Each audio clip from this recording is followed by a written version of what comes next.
Perjalanan Cinta Ena Widari. Bab 1 Surat Cinta Pertama. Saat itu tiba-tiba saja mata ini terbuka entah kenapa. Aku bertanya pada diriku sendiri, siapa sebenarnya aku?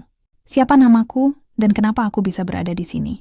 Ingatan itu masih terngiang di dalam kepalaku saat mengingat masa beliaku ketika berusia 5 tahun. Satu rasa, satu kebingungan, dan tiba-tiba ingatan itu menghilang di masa sekolahku di sekolah dasar. Saat ini usiaku sudah 31 tahun. Namun, aku ingin melihat kembali cerita hidupku yang dulu mungkin ada yang terlewatkan, menemukan cinta sejati, dan menghadapi lebih banyak sekali cobaan dan rintangan yang terus mengujiku di setiap waktunya. Aku akan memulai kisah cintaku dari sekolah menengah pertamaku di tahun 2007. Rasanya masih hangat di ingatanku saat pertama kali mendapatkan surat cintaku. Dalam surat cinta itu tertulis kata-kata yang tidak terlalu romantis dari anak lelaki yang sama usianya denganku. Asam. Halo, nama aku Parta, nama kamu Ena Widari kan? Salam kenal sebelumnya Ena Widari. Sudah lama sekali aku memperhatikanmu dari di sekolah dasar saat dua sekolah bertukar surat mencari teman pena di sekolah yang berlawanan. Saat aku mengingat isi suratmu, waktu itu terdengar sangat indah di telingaku saat salah seorang teman sebangkuku membacakan surat darimu yang bercerita tentang keseharianmu yang sangat sederhana, tinggal bersama kedua orang tuamu dan 3 saudaramu. Padahal surat itu tidak ditunjukkan untukku, tapi aku meminta pada teman sebangkuku untuk menukarnya denganku. Dan aku membalas surat itu seolah-olah akulah penerima dari suratmu. Mungkin saja kamu sudah lupa kejadian itu, karena sudah setahun berlalu semenjak kita tamat dari sekolah dasar. Tidak menyangka kalau aku bisa bertemu dan bersekolah yang sama saat ini di sekolah menengah pertamaku. Aku tahu kamu duduk di kelas C, tapi aku duduk di kelas A. Namun tidak apa-apa. Setidaknya aku sudah bisa melihatmu dari jendela kelas yang berseberangan. Sesekali aku mencuri pandang keluar saat guru menjelaskan materi. Bagaimana ya aku menceritakan konyolnya cerita ini?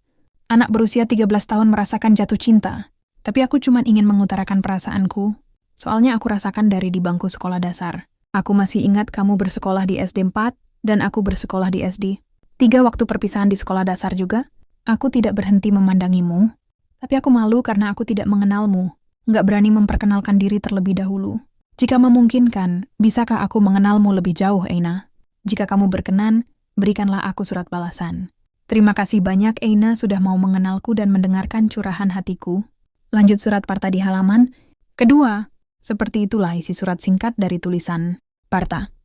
Aku kaget dibuatnya karena seorang temanku, Epi, memberikan sebuah surat yang mengatakan kalau itu dia dapat dari anak kelas A di sebelah kelas kita. Sebenarnya Epi juga ingin membaca surat itu karena dia penasaran, jadi aku mengajaknya ikut membacanya. So sweet banget kamu dapat surat cinta. Epi merasa sangat kagum karena baru pertama kali dia melihat kejadian yang seperti ini. Biasanya Epi selalu melihatnya di dalam novel atau komik romantis yang sering dia lihat aja. Epi, emang kamu tahu siapa yang namanya Parta itu? Aku bertanya pada temanku karena jujur aku tidak mengenal yang namanya Parta itu. Sepintas ingat surat balasan yang kudapat dari teman pena di sekolah. Dasar namanya Parta, tapi aku nggak tahu kalau dia itu orang yang sama. Apa ya yang harus aku jawab saat menerima surat cinta kayak gitu? Bukannya aku masih terlalu kecil untuk memikirkan cinta? Tugas kita bukannya belajar? Aku perlu meminta pertimbangan dari orang tuaku atau menceritakan kalau aku mendapatkan surat cinta dari seorang temanku yang sudah mengagumiku dari sekolah dasar. Bagaimana ya pandangan orang tuaku kalau aku menceritakan kejadian yang aku alami di sekolah? Mungkinkah mereka kesal atau marah atau tidak percaya? Lebih baik aku minta ketemu Parta dulu dan mengenalnya lebih jauh. Siapa tahu kita bisa jadi teman saja. Aku merasa sangat kaget karena mendapatkan surat yang mendadak dari Parta. Dengar-dengar sih, Parta itu orangnya ganteng, rajin, setia kawan. Kalau prestasi akademisi aku nggak pernah dengar dia. Itu orangnya pinter apa enggak? Nanti deh aku coba tanya temanku yang lain. Siapa tahu temanku yang di kelas A sudah tahu bagaimana karakter Parta sebenarnya. Epi, apakah aku harus membalas surat dari Parta ya? Aku bertanya terus dan meminta pertimbangannya. Kalau kamu tidak keberatan, ya harus kamu balas surat cintanya. Kasian tuh anak orang nunggu lama gimana responnya. Tanya-tanya terus. Terserah kamu juga sih. Kamu mau balas apa enggak, itu kan balik lagi. Dengerin kata hati sendiri. Nanti deh, kalau sudah sampai rumah aku coba pikirin. Soalnya ini sangat mengagetkan buat aku. Tiba-tiba aja ada orang yang bilang suka, padahal belum pernah ketemu. Kan dia aja yang kenal sama aku nggak pernah memperhatikan dia kayak gimana. Jadi aku nggak bisa jawab perasaanku suka atau enggak. Minimal aku harus kenal dia dulu kan. Hatiku berdebar-debar, seperti ada yang tidak beres, tapi aku tidak tahu apa itu. Begitu banyak hal yang aku pikirkan, hanya dengan membaca surat dari orang yang baru pertama kali aku kenal. Tapi kalau dipikir-pikir, benar juga ya kalau kita nggak bales, nanti dibilang sombong. Coba deh bikin surat balasan yang setidaknya tidak akan membuat dia tersakiti, tapi juga tidak akan membuatku kehilangan kesempatan untuk mengenalnya lebih dekat. Ini adalah tahun pertamaku di sekolah menengah pertamaku. Aku memiliki teman yang baru di kelas. Salah satu temanku adalah Epi yang duduk sebangku denganku. Dia orangnya sangat cantik, rambutnya lebat hitam. Dia juga sangat pintar. Epi membantuku belajar dengan baik di SMP. Senang juga ke sekolah di tempat yang baru. Karena kita bisa mengenal lingkungan yang baru, mendapatkan teman yang baru, mendapatkan pengajar dan guru-guru yang baru, serta pengalaman baru yang membuatku merasa hidup. Tapi secara keseluruhan, aku tidak terlalu pintar bergaul dan mencari teman. Namun karena keadaan kita harus berubah kan dan mau mencarinya. Harapanku pertama di tahun 2007, ini adalah menjadi anak yang tidak akan mengecewakan untuk kedua orang tuaku. Ya, bagaimanapun caranya. Kalau didalami lagi tugas kita saat ini adalah belajar, bukannya pacaran. Sumpah Pemuda harusnya memikirkan batasan-batasan yang boleh dan tidak dilakukan, bukannya seperti itu. Semoga aku bisa membalas surat Partha secepatnya, dengan harapan bahwa Partha akan menjadi teman yang spesial bagi aku. Aku merasa ada sesuatu yang berbeda saat ini, seperti ada yang tidak biasa.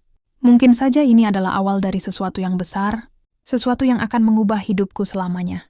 Aku tidak tahu apa itu, tapi aku merasa penasaran.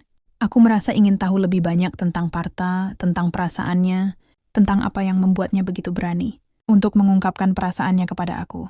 Bersambung. Ringkasan. Aina Widari, seorang gadis di sekolah menengah pertama, menerima surat cinta dari seorang anak laki-laki bernama Partha. Partha mengungkapkan perasaannya kepada Aina melalui surat, meskipun mereka belum pernah bertemu secara langsung. Aina merasa kaget dan bingung tentang bagaimana harus merespon surat cinta tersebut. Aina meminta pertimbangan dari temannya Epi dan mempertimbangkan untuk mengenal Partha lebih dekat sebelum memutuskan apa yang harus dilakukan. Dia juga khawatir bahwa tidak membalas surat cinta tersebut bisa membuatnya terlihat sombong.